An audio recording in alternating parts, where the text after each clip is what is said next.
안녕하세요. 경제학 장박사입니다. 여러분, 한 나라가 계속해서 더 잘 살게 되는 그 근본적인 비밀은 대체 어디에 있을까요? 거시경제학의 바이블이라고 불리는 블랑사 교과서에서는요, 그 답이 바로 기술 진보에 있다고 말합니다. 오늘은 이 기술 진보가 과연 어떻게 결정되는지 그 핵심 요인들을 속 시원하게 파헤쳐 보겠습니다. 바로 시작하죠. 우리가 지금보다 더 나은 삶을 살기 위해선 경제 성장이 꼭 필요하잖아요. 그런데 이 성장을 단기적인 경기 부양책 말고요. 수십 년간 꾸준히 이끌어가는 그 근본적인 힘은 대체 뭘까요? 혹시 좋은 아이디어 있는 사람 있나요? 흔히들 저축 많이 해서 공장 더 지으면 되는 거 아니야? 이렇게 생각하기 쉽죠. 물론 처음엔 효과가 있습니다. 이 그래프의 A 곡선을 따라서 생산량이 쭉 늘어나는 것처럼요. 근데 한번 생각해 보세요. 노동자 한 명이 기계 한 대를 다룰 땐 정말 효율적인데 갑자기 기계가 10대, 20대로 늘어나면 감당이 안 되겠죠. 이게 바로 자본 수익 체감이라는 현상이고 성장이 멈추는 이유입니다. 진짜 정답은 바로 기술 진보에 있어요. 기술 진보는요, 이 생산 곡선 자체를 A에서 B로 점프시켜버립니다. 그래서 같은 자본과 노동으로도 완전히 다른 차원의 생산을 가능하게 만드는 거죠. 이게 바로 지속적인 성장의 유일한 열쇠입니다. 그러면 이 엄청나게 중요한 기술 진보, 이게 그냥 하늘에서 뚝 떨어지는 걸까요? 에이, 설마요.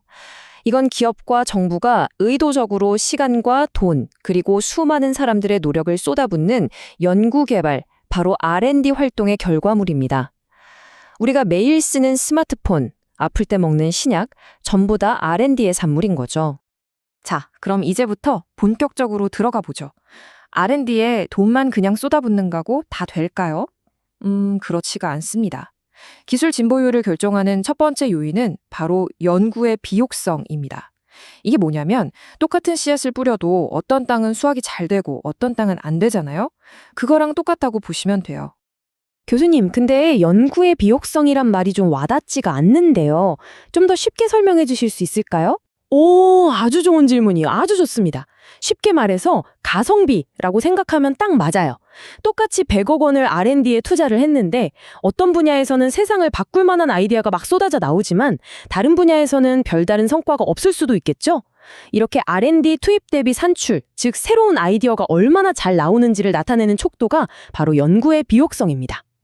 자, 예를 한번 들어볼까요? 아주 유명한 사례죠? 왓슨과 크릭이 DNA 이중나선 구조를 발견한 거예요. 이게 처음부터 돈 벌려고 한 게 아니었거든요.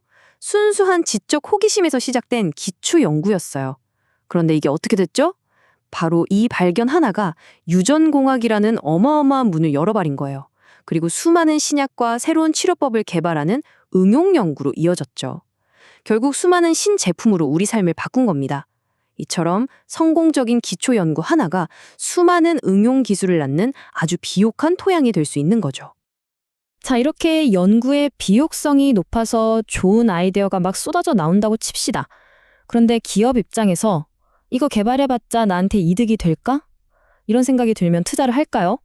안 하겠죠. 그래서 두 번째 요인이 정말 중요해집니다.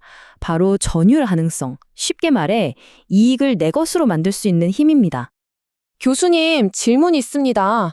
어떤 회사가 진짜 수천억 원을 쏟아부어서 신약을 개발했는데 옆에 경쟁사가 그걸 슬쩍 보고 금방 따라 만들어버리면 이거 너무 억울한 거 아닌가요?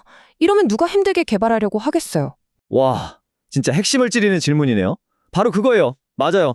아이디어나 기술이라는 게 한번 세상에 나오면 따라하기가 너무 쉽단 말이죠. 바로 이 골치 아픈 문제를 해결해주는 게 방금 말한 전유 가능성입니다. 전유 가능성이라는 건요, 내가 혁신해서 얻은 그 달콤한 이익을 다른 사람이 못 뺏어가게 온전히 내 것으로 만들 수 있는 힘을 말하는 거예요. 만약 이게 보장이 안 된다? 그럼 힘들게 개발해봤자 남 좋은 일만 시키는 꼴이 되잖아요? 그러니까 당연히 아무도 R&D에 투자를 안 하려고 하겠죠? 그래서 사회가 법적으로 이걸 보호해줄 장치를 만들어 놓은 겁니다. 그 가장 핵심적인 보호 장치가 뭘까요? 네, 여러분도 한 번쯤은 들어봤을 특허 제도입니다. 특허. 이게 바로 혁신적인 아이디어를 지켜주는 아주 강력한 방패죠. 특허라는 건 일종의 사회적인 약속이에요. 사회가 그 기업한테 이렇게 말하는 거죠. 와, 당신 정말 대단한 걸 발명했군요. 그 아이디어를 우리 모두를 위해 공개해 주세요. 그 대신 앞으로 몇 년 동안은 당신 혼자만 이걸로 돈을 벌 수 있는 독점적인 권리를 드릴게요. 바로 이 독점권이라는 강력한 당근이 있으니까 기업들은 R&D 투자 비용도 회수하고 아까 우리 남학생이 걱정했던 따라쟁의 문제에서도 자유로워질 수 있는 겁니다. 자, 이제 이야기를 조금 더 크게 국가 단위로 한번 넓혀볼까요? 세상 모든 나라가 똑같은 방식으로 기술을 발전시키지는 않거든요. 크게 보면 혁신을 주도하는 나라가 있고 모방을 통해 따라가는 나라가 있어요. 이 그림 한번 보세요. 재밌죠? 저기 블랑샤라고 쓰인 집이 바로 기술의 맨 앞에 서 있는 선진국이에요. 이 사람들은 아무도 가보지 않은 길을 개척하는 혁신을 해야만 성장할 수 있어요. 반면에 다른 나라들은 어때요? 이 선진국들이 이미 만들어 놓은 길을 보고 배우면서, 즉 모방하거나 채택하면서 훨씬 빠르게 쫓아갈 수 있는 거죠.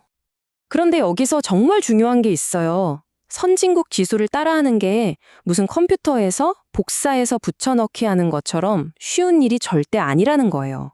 그쵸? 아무리 최첨단 반도체 설계도를 손에 쥐어줘도 그걸 읽고 이해하고 실제로 만들어낼 능력이 없으면 그냥 종이 쪼가리일 뿐이잖아요. 결국 이 모방과 채택에도 수준 높은 교육, 잘 훈련된 인력, 그리고 안정적인 사회제도가 반드시 필요합니다.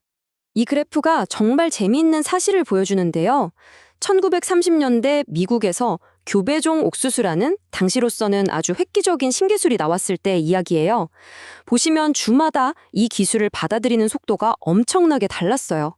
여기 S자 곡선을 보세요.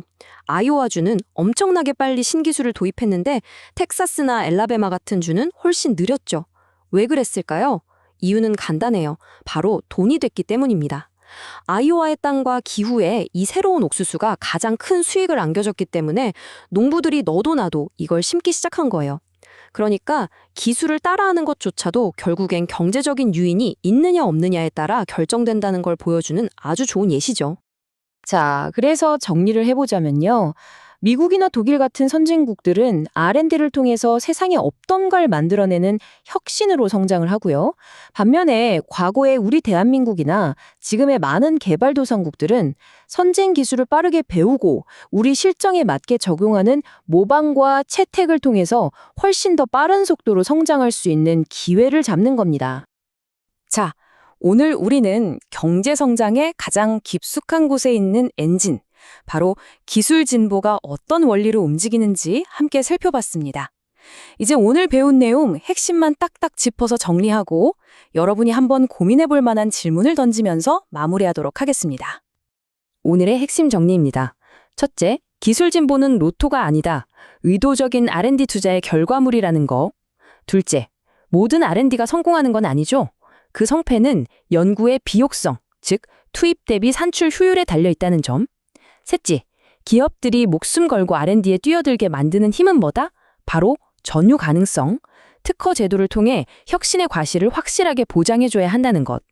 그리고 마지막으로 남의 것을 베끼는 것조차도 공짜가 아니다. 그 나라의 높은 교육 수준과 안정된 제도가 뒷받침되어야 한다는 사실. 이 네 가지는 꼭 기억해 주세요.